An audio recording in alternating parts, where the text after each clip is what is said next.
I'm Dr. Boyce Watkins from YourBlackWorld.com, and many of us know that mass incarceration is one of the greatest problems in Black America right now.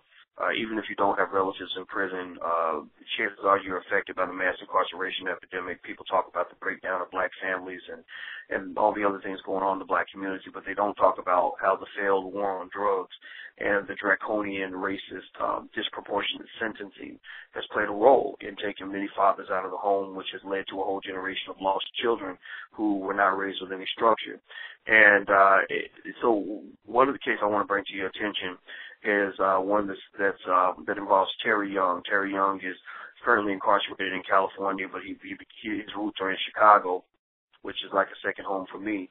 And Terry he's not a dummy. He's a very, very smart man. He has challenged the system. He's written letters stating some of the civil rights violations that have occurred with him and other inmates behind bars.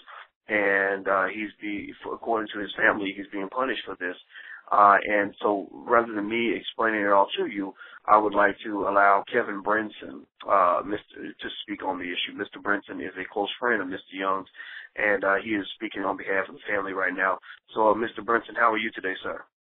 I'm doing good, Dr. Watson. How about yourself? I'm doing very well, brother, very well. Now, you and your family and relative of Mr. Young have reached out to me to tell me about some things that have been going on with Terry behind bars. Can you give us a little bit of background in terms of where Terry came from and how, the sentence that he received and what the nature of the injustice that's occurring right now? Yes, sir. Terry Young was charged with a drug conspiracy in 1997. He was convicted of the drug conspiracy in 1999, and at which time he was sentenced to 2 life sentences without a criminal background and so forth. He was a community activist also as well, and did various things for the community, and so forth. Okay, so he was a community activist, and he stood up against the power structure, and we all know about Chicago politics. Now don't get me wrong. It doesn't mean that every person that is convicted in Chicago is innocent. We know there's guilty people everywhere, but Chicago has a very special form of corruption, almost in a way that when you stand up against the system, that's almost as likely to cause you to get incarcerated than if you actually do something illegal. Do you think that Mr. Young was sent to prison partly because he was more of a political enemy of powerful people? Or what are your thoughts on that? A little bit of both. He was an enemy of political pundits, let's say the Daily Administration, which has been known to engage in political corruption, and the fact that Terry had a checkered past by being a former gang member also, which didn't help to ease the burden also. Interesting. Well, one of the things I always say is that really everybody breaks the law at some point. All of us do at some point. And what people don't understand is that, when we talk about the mass incarceration issue and how it affects individuals like Mr. Young and his family, it's not just Mr. Young. It's any children he might have left behind. It's the relatives that are spending money to pay for these expensive prison phone calls that are feeding into this industry. One of the things I tell people is that it's not a matter of saying, oh, well, these guys broke the law. That if they didn't want to get these life sentences, they shouldn't have broken the law. But it's not that. What it's about is equality and fairness and justice. And that means that if I break the law, I should get a sentence that is consistent with the depth of my violation. I shouldn't get 10 life sentences for something that somebody else, maybe a white guy, would get just 3 or 4 years for. And so, I want to ask you, since Mr. Young has been behind bars, you said that he's been outspoken. I remember Veronica, I believe it is the name. Now, Veronica, is that his sister? Yes. Yeah. Yeah, she sent me a letter that he wrote. Can you tell me about that? Yeah. Currently, That's why he's been in prison in California now. He's been out there for almost 2 years at Victorville FCI-1 Correctional Facility in Adelanto, California. He experienced conditions out there where they have thousands of illegal immigrants in that facility. The race disparity is alarming to where they're constantly on lockdown for race riots and so forth. And he voiced his opinion about the injustices going on at the facility.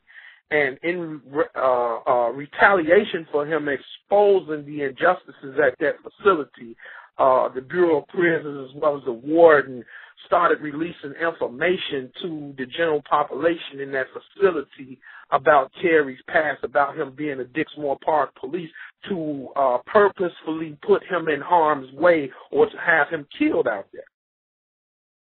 Interesting. So you're saying that because he spoke out against what they're doing, and with regard to illegal immigrants as well as creating an unsafe environment, that they have basically set it up so that somebody might want to harm him by exposing things that they normally wouldn't expose about other inmates. Is that correct? Yes, sir.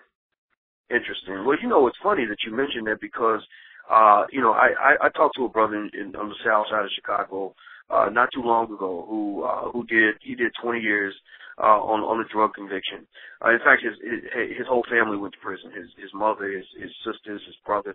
It was a very tragic situation where literally you see the destruction of an entire family. This happens all the time. And one of the things he mentioned to me is that he says that one of the things that the Bureau of Prisons is doing is that they are categorizing a lot of Hispanics as being white in order to, and it allows a certain stratification in the system where certain guys are getting put in safe zones and people of color being put in dangerous situations. And also, he said what it's doing also is it's watering down the statistics to make the incarceration rate not look so bad. When it comes to the percentage of African Americans and Hispanics that they're putting behind bars. So it seems like the Bureau of Prisons kind of runs like its own country. That they just have their own industry, that they can do whatever they want. Is that what your impression here? Exactly the point. They're juking the statistics. The statistical data is being altered in order to help facilitate whatever it is that they want to do.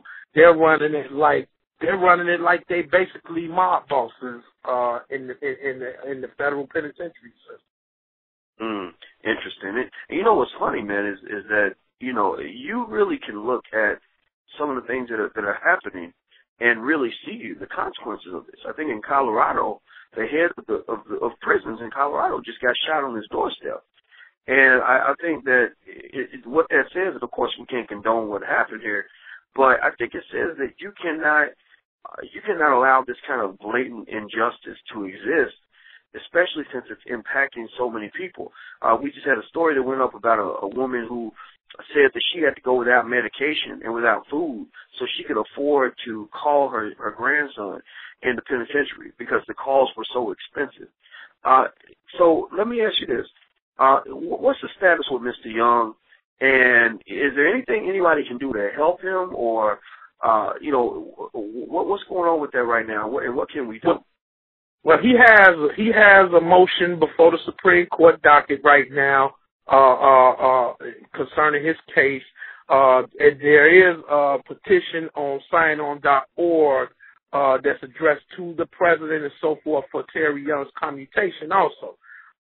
There are a number of things that we can do in order to help. We can expose this to more people.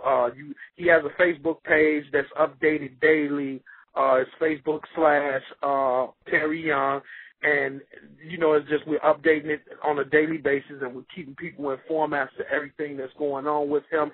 And we're also, like I said, we're doing the petition, and we're also waiting to see what's the outcome of the Supreme Court case right now with United States, Allen versus United States Supreme Court also, because that's dealing with the disparity and is dealing with the Apprende cases and the Blakely versus Washington cases also, because those cases directly affect Terry Young's case. Wow. Well, I want to give the family my best, and let you know that you're invited to send us regular updates at Your Black World about what's going on with Brother Young's situation. Let him know that we are praying for him, and I want people to understand that showing concern and compassion for individuals behind bars does not mean that you're condoning criminal behavior. What it means is that you support the idea of redemption, and that these individuals are not just people who made a mistake. We know that they did, but many of these people are fathers and wives and husbands and mothers that we need in our community. A lot of Republicans will talk very quickly about the breakdown of the black family, but they don't understand that the breakdown of the black family was directly connected to mass incarceration. There was a study done that showed that the percentage of black women who get married drops by 2.5% for every 1% increase in the incarceration rate. So if we want to rebuild our families, we have to make sure that justice is served. And I think that cases like Mr. Young's are very important. So I want to say thank you very much to Mr. Brinson for your time, brother. It was a pleasure. It was my pleasure. Absolutely. And thank you all for checking us out at yourblackworld.com. And if you really want to get involved in the mass incarceration issue, I hope you will support the initiative by myself and Russell Simmons that starts next week. And basically we have gotten over 130, I believe, celebrities and public figures to sign off on our letter on mass incarceration that we're going to deliver to the president. It's not an attack letter. It's not a critical letter, but it is a letter appealing to the executive power or appealing to President Obama to use executive power to deal with mass incarceration. We've got a lot of people on board, everybody from Jennifer Hudson and Scarlett Johansson to Reverend Jesse Jackson and Michelle Alexander. So the momentum is very strong, and I hope that you'll also give us that backing that we need to get this job done.